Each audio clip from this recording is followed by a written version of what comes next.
animations doesn't always have to be big to feel impactful. Sometimes a simple SVG animation is enough to make icons, logos, and illustrations feel more polished and intentional. In Framer, we can animate the SVGs directly using built-in animation controls. Just clean, controllable motions that works beautifully on the web. In this video, I will show you how to animate SVG elements step by step in Framer, how the animation behaves, and how small adjustments can completely change the feel of the motion. Let's jump into Framer and start animating. First, let's understand how to create the vectors. At the top, you can find the vectors, just click on it. Here, you can find a bunch of options that can be rectangle, oval, polygon, star.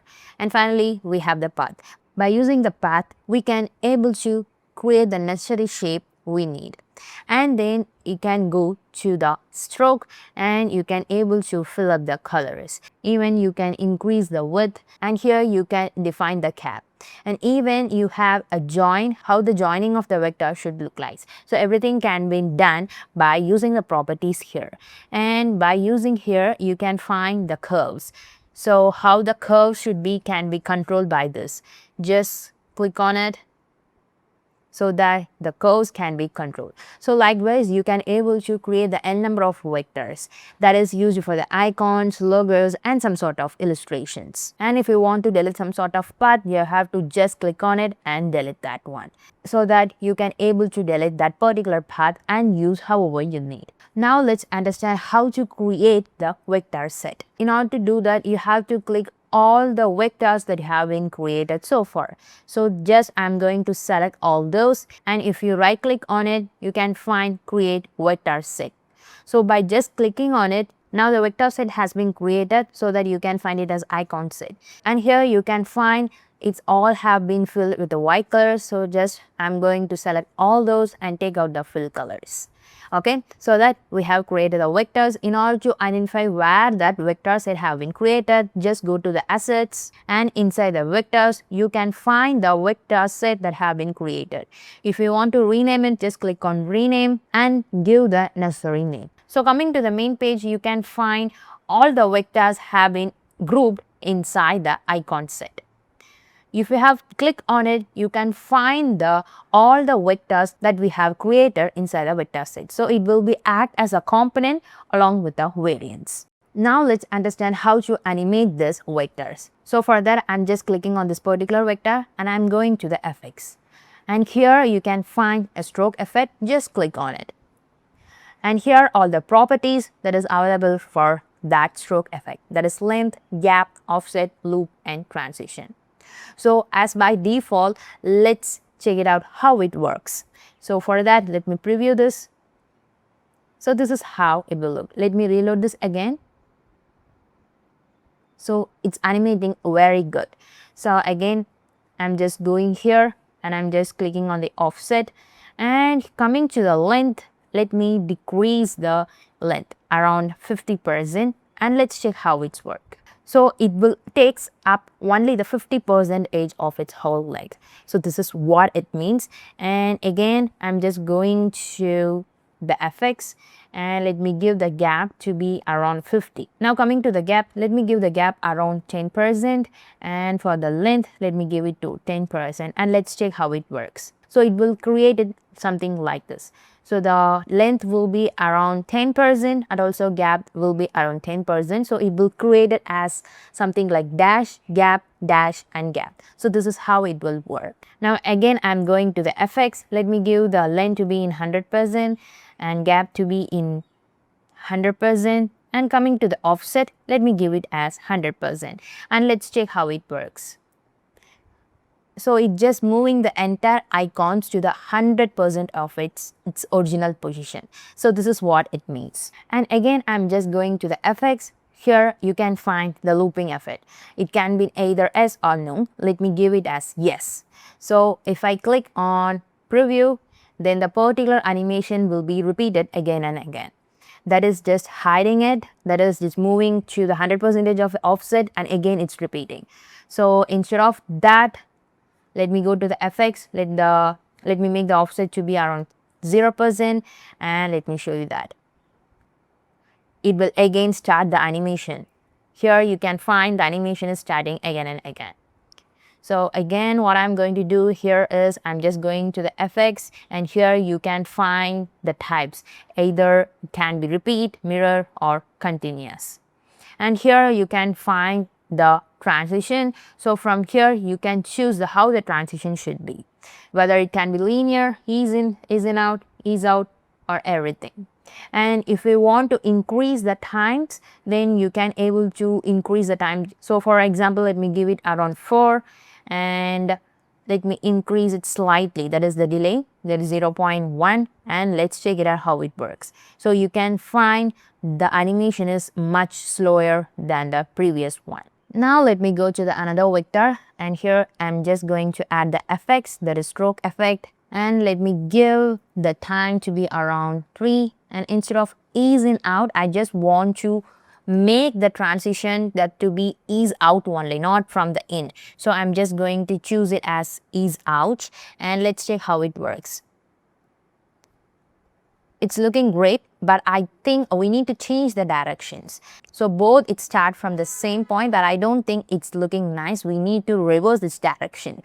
So in order to do that, you have to select which one do you want to reverse it. So here I have chosen up this path, and I'm just going to click on right click, and here you can find reverse path direction. So here you can find the difference. Now it's looking very good. So this is how you need to give the reverse path direction. Now let me go to this handprint icons. So here again I'm just wish to give the effects. Let me show you that. So if I just click on the stroke effect, and if I just give the preview, it's not looking nice, right? We need to set some of the shadows behind it in order to understand that is the fingerprint. So in order to do that, I'm just going to copy this particular icon again. So it will be the first and it will be the second. Let me take out this FX here, and let me rename this. For this, it will be the real one, and behind this, it will be the shadow. Okay, so coming to the shadow, let me give the color that is around gray, and in order to understand this, let me give the visibility to no. So this is the shadow, and let me bring it somewhere here. Okay, now it's look good, and again let me take the visibility to S, and let's give the effects for this. So instead of shadow, I'm just going to give the effects for the real one. So by just selecting this real, just go to the effects and click on stroke, and here let me give the timing. This is around 5, and if you want you can change the ease. Let me give it to ease out, and let's check it out. So now it's looking way good. I think ease in, ease out will be works fine. So again, I'm just going to give it as ease in out, and let me increase the time 6, and let's check it out. And again, I'm just going to the effects. Let me give the loop, and let's check it out. Now it's looking good, and if you want you can give the mirror option also, but it won't make sense. Okay, so that you have understand how to do that. Now let's choose it up with another vector. Here what I have planned is to give the 3 different colors for this particular hot icon. So instead of the only one color, we are just going to provide the 3 different colors. Now let's choose it up with another vector. I'm just going to give the effect for this. So I'm just going to the effects, stroke. So that we have set the effects for this, and let me preview this. So this is how it will look. Now let's add the 2 more colors. So now let me duplicate this for twice, and let me rename this one. The first one will be the purple, the second one will be the blue, the third one will be the pink. Okay, so in order to provide the colors to each, let me hide this one, that is visibility to no, and for the blue to no, and coming to the pink, let me choose up with the path, and let's choose the color of it. So that I have chosen up this color. Now let me hide the visibility, and let me enable the visible for the blue, and coming to the blue and coming to this path, let me choose up the color to be in blue. And here there's a purple one, so it's everything is fine. Now let's enable the visibility for everything. Now let's check the effects. nothing happens. We need to set the delay for each of the set. The final revealing will be the purple, so that we have to set the delay for the blue and the purple. And coming to the pink, the delay will be 0 only, and coming to the blue, let's increase the delay to be around 0.2. And coming to the purple, let's increase the delay to be around 0.4. Or you can increase it furthermore for the blue, that is around 0.3, and coming to this 0.6. And let's check it out how it works. And let me give the play. So this is how it will look. It's looking super cool.